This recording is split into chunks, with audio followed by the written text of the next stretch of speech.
Бара ли премиерот Зоран Заев формална пречка за неносење на резолуцијата поднесена од ВМРО ДПМН за да има простор да се пазари со идентитетските прашања и точките од најголемо национално и државно значење, откако најави дека нема да го прифати текстот ако на поднесениот документ не стои новото уставно име Република Северна Македонија. Опозицијата реагира дека СДСМ бара причина за разединување, а тоа ги слабее позициите на Македонија во преговорите за бугарското вето. Структурата на предложената резолуција е концепт за кој за прв пат политичките партии може да најдат минимум простор за заеднички позиции.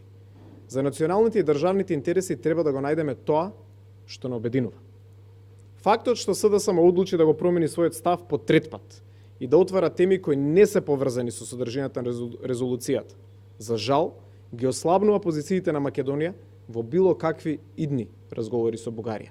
А премиерот Заев брзо го менува ставот од убедливо дека ќе ја прифати резолуцијата таква каква што е. Сега со нов став, немало да го крши уставот. Ако на резолуцијата со која треба да бидат поставени македонските црвени линии во преговорите со Бугарија не стои уставното име, СДСМ нема да ја даде поддршката. И коалициониот партнер Дуим менува ставови. Прво бараше да се напише од почеток, а потоа не била спорна содржината на текстот. Сега најавува дека партиските органи на ДУИ ќе излезеле со целосна поддршка.